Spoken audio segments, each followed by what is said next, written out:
Hey plant people, it's Heidi. I'm here tonight to talk to you about the 5 most successful plants. I live in a dwelling with artificial light set up in my apartment, and these plants generally do fairly well in those low light situations. These plants are different types of varieties. So let's get started with my all-time favorite, and you've probably seen this plant before if you've watched my channel. It is the Sansevieria Bonsol. Now this guy has gotten a little crazy over the past year. It started off without this nice cylindrical spike. It was just the one plant. So it was just this guy here, and this spike did not exist, and it started to grow, and it's just kept growing, and this is the outcome. And then it's put off a new little pup here that is crazy as all could be. There's no rhyme or reason, no cylindrical shoots, so I'm not sure what's going on. If you know what's going on with my plant, please tell me. Is it because there's a lack of light? It's possible. But when it did produce this shoot did come out in a cylindrical fashion. So, Sansevieria Bonsol. Plant number 2. We have the ever so cute heart-shaped, heart-leafed Philodendron. When I got this guy, he was looking kind of nice, but he did not have such long hair.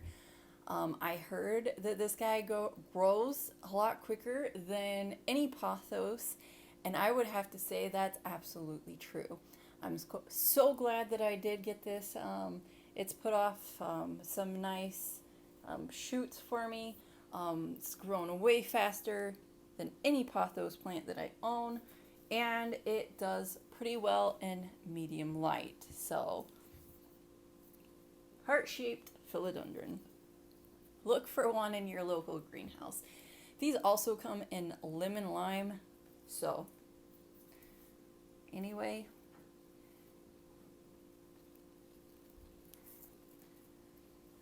that is plant number 3.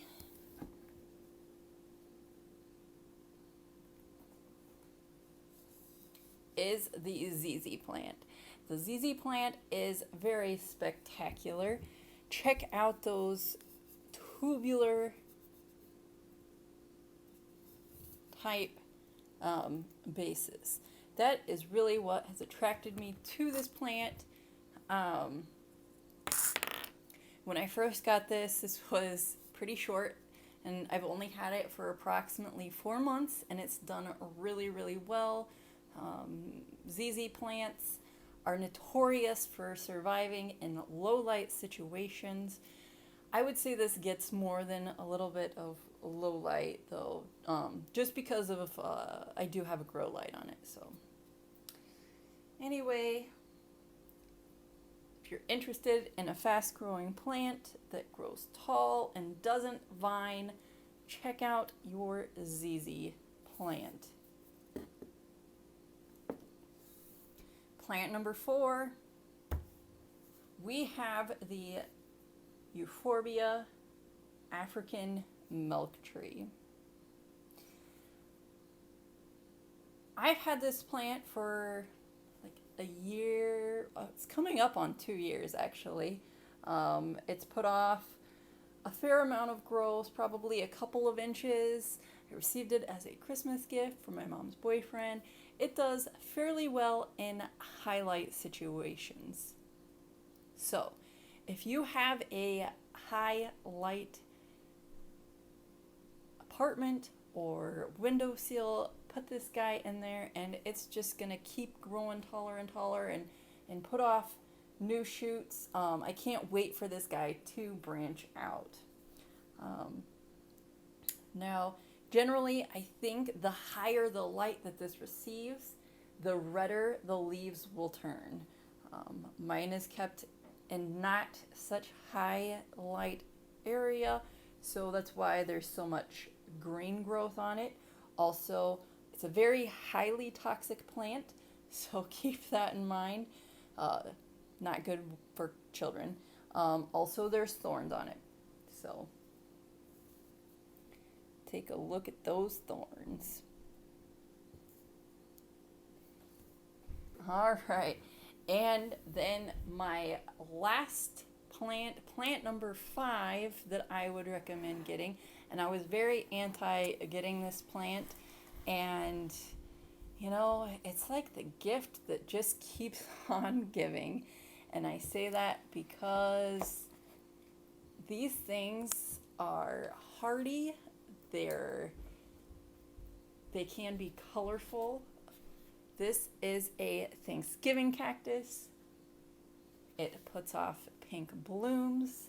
It puts off new little additions all the time. If you can see that, there's a new little guy coming on here. They're just everywhere. And one of the interesting things that I just noticed is there are aerial roots coming out of some of these sections. So I'm assuming this plant is also very easy to propagate. I wish it was in full bloom for this video, but it is not. I'm assuming that it's gearing up to bloom for Thanksgiving. That would be nice, but it does occasionally put off other blooms throughout the year. I paid approximately $10 for this plant, and it was a good investment, even though I kind of get annoyed with it a little bit just because it's a very common plant, but I do enjoy it. So, and also it brings some holiday cheer. So if any of you guys have any questions about my top 5 successful houseplants, let me know in the comments down below. I'd be more than happy to answer those for you. Be sure to give this video a like and subscribe. So you guys have a wonderful night, and I will see you later. Bye.